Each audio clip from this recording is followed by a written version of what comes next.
First they came for the organic co-ops and farms, and I did not speak out because I didn't belong to an organic co-op or farm organically. Then they came for the raw milk producers, and I did not speak out because I didn't drink raw milk. Then they came for the home gardeners, and I did not speak out because I didn't garden. Then they came for the backyard chicken flocks, and I did not speak out because I didn't have chickens. Then they came for the heritage pigs, and I did not speak out because I didn't raise heritage pigs. Then they came for me on my farm, and there was no one left to speak for me, and my table was bare.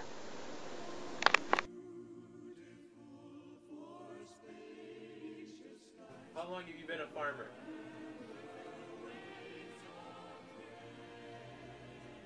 Since I was born.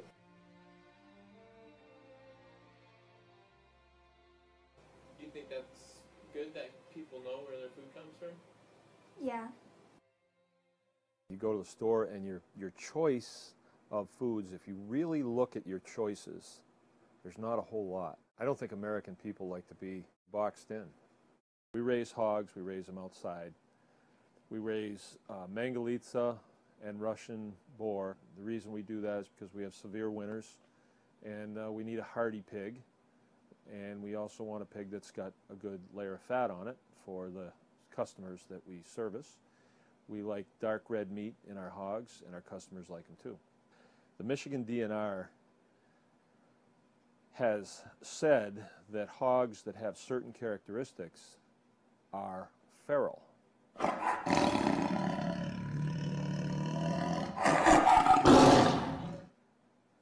In my dictionary, a feral hog is a hog that lives outside of the fence. They're not the ones that are under the supervision of human beings or the husbandry of human beings. So I do not have any feral hogs here as far as I am concerned.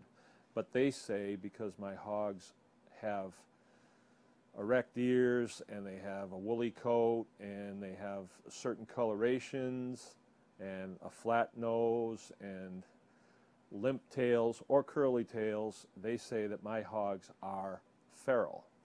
It makes no sense at all, but they have a much louder voice and a bigger budget than we do, and they've issued a declaratory ruling that will make me a felon if I keep these pigs. We really have no choice because we're heavily invested in them. It's how we make our living. We have no choice but to fight them just to be able to carry on our program to make a living. Their reason for leveling this is they say that pigs like ours are getting out into the wild and they're destroying cropland. If my pigs got out of their fences right now, they would be up at the house.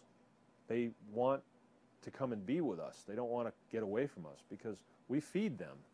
We have to ask the question, why are they doing this?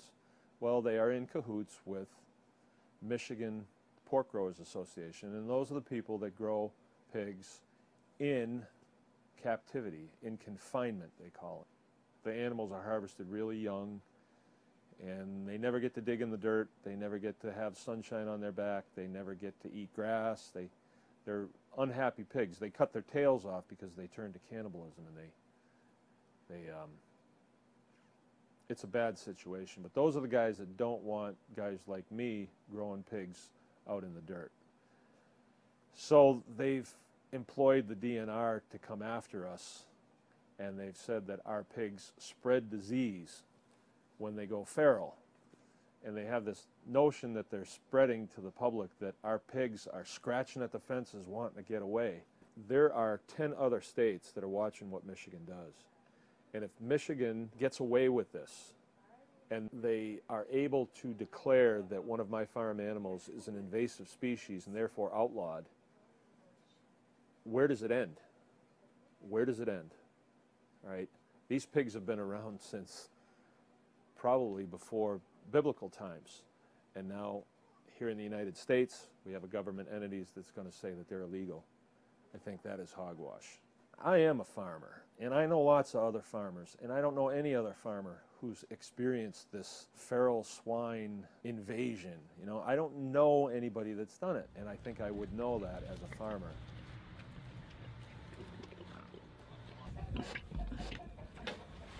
These pigs are killers. They'll take your arm off. They are going to put lots of family farms out of business, and that is their goal. So what I'm saying here is there is an active assault against the family farm. So you're asking me if I think the family farm is important. I do, because I could do a lot of things. I don't have to do this. This isn't a great way to get rich or anything like that, but it's a good way of life. And because it's important to me, it's worth defending. And it is worth defending with every resource that I have, every single resource that I have. This is an important fight.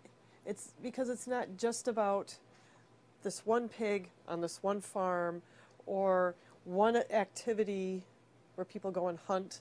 If people want to eat things that are sustainable and build their community and their environment, we need to be able to keep these kind of pigs and do what we need to do. What they're trying to impose on American citizens is buy our food and you have no choice. So they're trying to put the American farmer, the family farmer like me, out of business. We have to stop them. During the revolution in this country, there were only 20% of the colonists that did anything. 20%.